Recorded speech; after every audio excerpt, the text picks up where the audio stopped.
Bonsoir Kaori, j'espère que tu vas bien, que tout va bien chez toi et que tout le monde est sain et sauf. C'est la quarantaine partout, hein, donc on est dans un état d'urgence. Personne ne peut sortir seulement en cas de nécessité. Et voilà ce que notre président nous avait dit la dernière fois. Il nous a donné un autre discours quelques jours après ça pour fermer les frontières. Donc on pourra le faire aussi. Hein. Mais là, écoutons la déclaration du président. Ça arrive.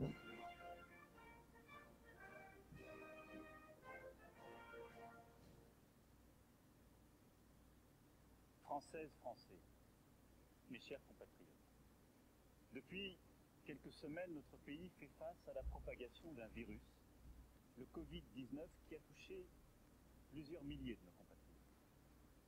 Alors nos compatriotes, c'est ce qu'on appelle les citoyens. Hein, c'est un peu la fraternité française. J'ai bien entendu ce soir, avant toute chose, une pensée émue et chaleureuse pour les familles et les proches de nos victimes. Cette épidémie qui affecte tous les continents et frappe tous les pays européens est la plus grave crise sanitaire qu'ait connue la France depuis un siècle. Dans l'immense majorité des cas, le Covid-19 est sans danger. Mais le virus peut avoir des conséquences très graves, en particulier pour celles et ceux de nos compatriotes qui sont âgés ou affectés par des maladies chroniques. Alors les personnes les plus sensibles et faibles sont âgées ou affectées des maladies chroniques.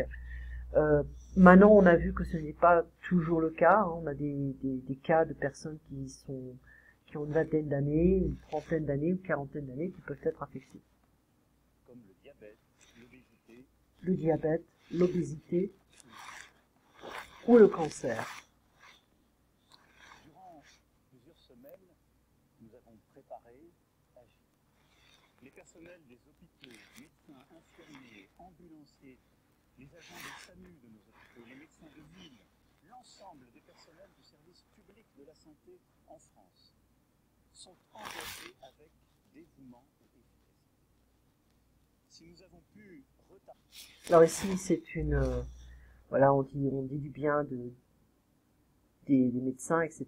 Mais il va falloir qu'on vienne à 3 minutes. Voilà. Des valeurs, la solidarité, la fraternité. Cependant, mes chers compatriotes, je veux vous le dire ce soir avec beaucoup de gravité, de lucidité, mais aussi la volonté collective que nous adoptons la bonne approche.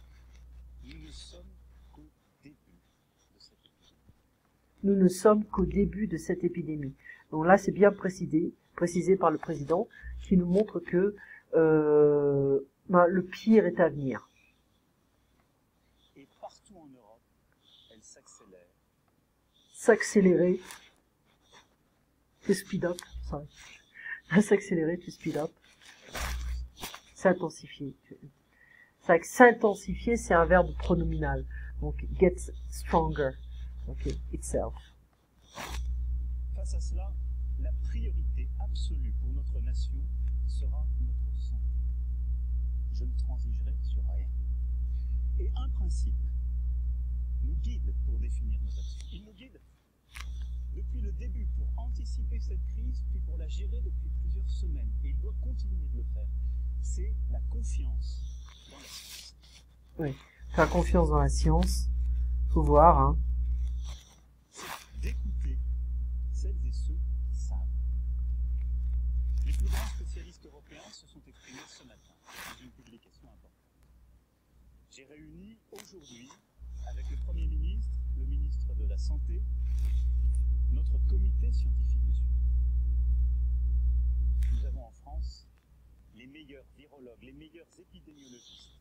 Alors les meilleurs virologues, les meilleurs épidémiologistes, de grand renom, des cliniciens aussi, des gens qui sont sur le terrain et que nous avons écoutés comme nous faisons depuis le premier jour.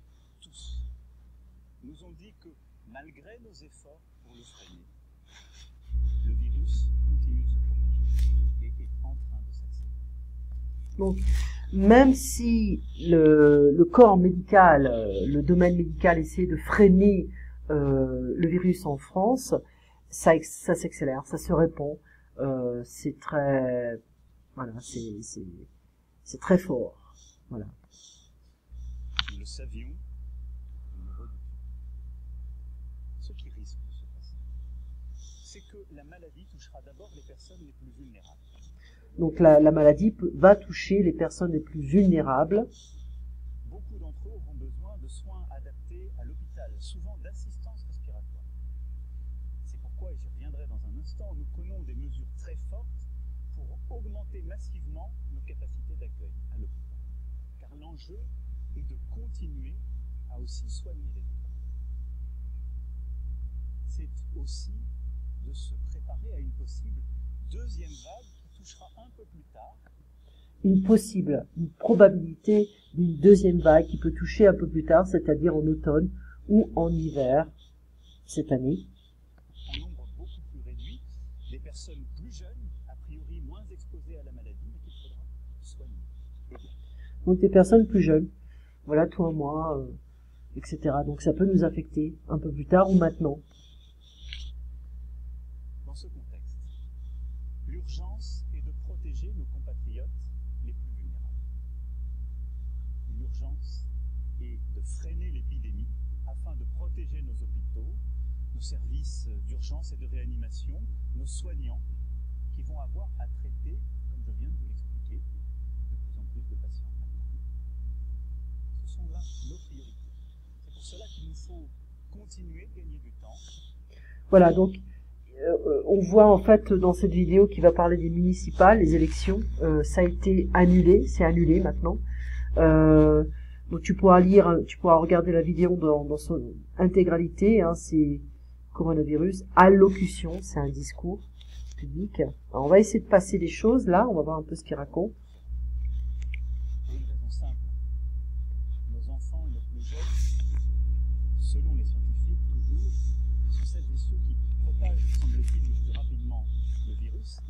Alors, on parle des jeunes qui ne vont pas à l'école, non pas parce qu'il y a un risque pour eux de tomber malade, non, parce qu'ils peuvent propager la maladie. Je crois qu'il y a beaucoup de gens qui n'ont toujours pas compris ça. Ce sont des porteurs de la maladie, ils peuvent la propager, donc s'ils vont dehors et reviennent à la maison, on peut tomber malade. Voilà, mais bon, il n'y a pas de prise de conscience dans certaines familles. Alors, pour passer un peu ça, voilà, donc il y a beaucoup de remerciements, etc. On va essayer de voir un peu ce qu'il dit ici. Exceptionnel dans ce contexte pour les plus fragiles. Enfin, l'épreuve que nous traversons exige une mobilisation générale sur le plan économique. Déjà, des restaurateurs, des commerçants, des artisans, des hôteliers, des professionnels du tourisme, de la culture, de l'événementiel, du transport souffrent, je le sais. Les entrepreneurs s'inquiètent pour leur carnet de commandes. Et tous, vous vous interrogez pour votre emploi, pour votre pouvoir d'achat. Je le sais, c'est légitime. Et avec les décisions que je viens d'annoncer ce soir, cette inquiétude économique va évidemment s'accroître. Nous n'ajouterons pas aux difficultés sanitaires la peur de la faillite pour les entrepreneurs, l'angoisse du chômage et des fins de mois difficiles pour les salariés. Aussi, tout sera mis en œuvre pour protéger nos salariés et pour protéger nos entreprises. Quoi qu'il en coûte, là aussi. Dès les jours à venir, un mécanisme exceptionnel et massif de chômage partiel sera mis en œuvre. Des premières annonces qui étaient faites par les ministres, nous irons beaucoup plus loin. L'État prendra en charge l'indemnisation des salariés contraints à rester chez eux. Je veux en la matière que nous nous inspirions de ce que les Allemands ont su par exemple mettre en œuvre avec un système plus généreux, plus simple que le nôtre. Je veux que nous puissions préserver les emplois et les compétences, c'est-à-dire faire en sorte que les salariés puissent rester dans l'entreprise, même s'ils sont obligés de rester à la maison. Qu'est-ce que ça veut dire ici? Ça veut dire qu'en fait, les entreprises qui ne gagnent pas d'argent vont devoir quand même payer les salariés, ok, les employés. Donc le gouvernement français a décidé de payer ces salaires. Voilà. Il y aura une mise en place de chômage pour les petits entrepreneurs, les petites entreprises, les artisans, les commerçants qui ont besoin de clients, hein, de consommateurs pour survivre financièrement. Et là, le gouvernement va mettre en place un système de chômage partiel jusqu'à la fin de cette période de crise. Voilà. Donc, il y a beaucoup de choses qu'il a dit. Ça a duré 26 minutes, 27 minutes environ. Et on voit que les affaires sont très très sérieuses. Alors, il y a une autre chose que je voulais te montrer. Attends, je vais ouvrir une nouvelle. Bon, ça, c'est un site que j'aime pas trop, mais ils ont un lien qui m'intéresse. Attends une seconde.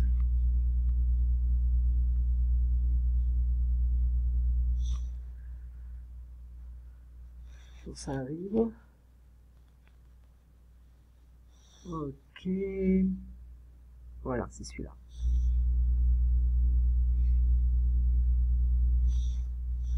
Alors, je vais découvrir avec toi les nouveaux chiffres. C'est mis à jour peut-être 2 ou 3 ou 4 fois par jour. Tu verras, c'est une carte qui montre en fait tous les cas de coronavirus dans le monde.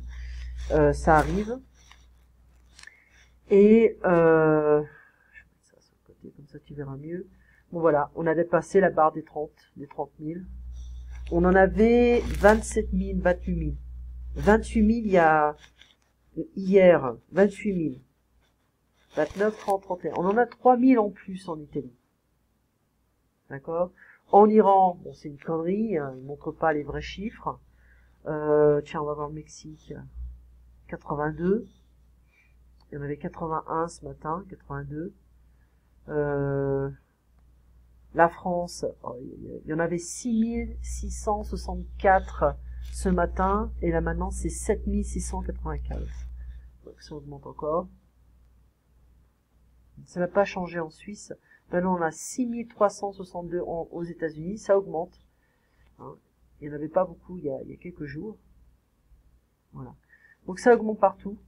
Là on voit l'épicentre est vraiment en Europe.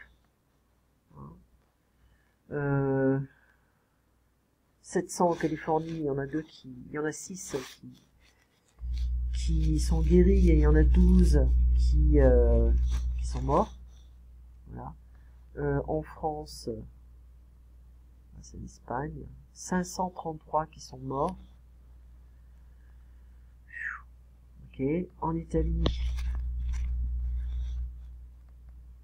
on va pas vous montrer ça. Hein. Montrer ça. Tunisie, on s'en fout. Italie, 2503 personnes qui sont mortes. Alors, je vais zoomer si ça marche, bien sûr. La France, il y en a 148 qui sont morts. Il y a toujours 7492 cas actifs. Là, je te dis, il y en avait beaucoup moins ce matin.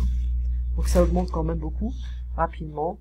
On voit en Allemagne 9360, 26 qui sont morts. Bon, c'est pas beaucoup, mais quand même, c'est quand même exceptionnel, ce genre de cas est très rapide. Hein. Voilà, donc ça c'est un site que je regarde plusieurs fois par jour pour suivre un petit peu l'évolution du virus. Et tu peux voir en fait aussi, moi j'avais dit qu'ils n'avaient pas suivi en Chypre, c'est là où mon père habite. On va voir en Chypre maintenant, il y en a 49, 120 Libanon, Palestine, Israël 337. Il n'y en a pas beaucoup, mais je pense qu'il y a beaucoup de pays qui ne vont pas officiellement donner tous les chiffres. D'accord ? Ok, alors on va revenir au DELF et puis on va revenir un petit peu à la grammaire. Là j'ai passé beaucoup de temps à expliquer beaucoup de choses, mais je pense que c'est productif. On se voit donc jeudi, je vais t'envoyer une vidéo et puis fais attention à toi. Ok, allez, à très bientôt.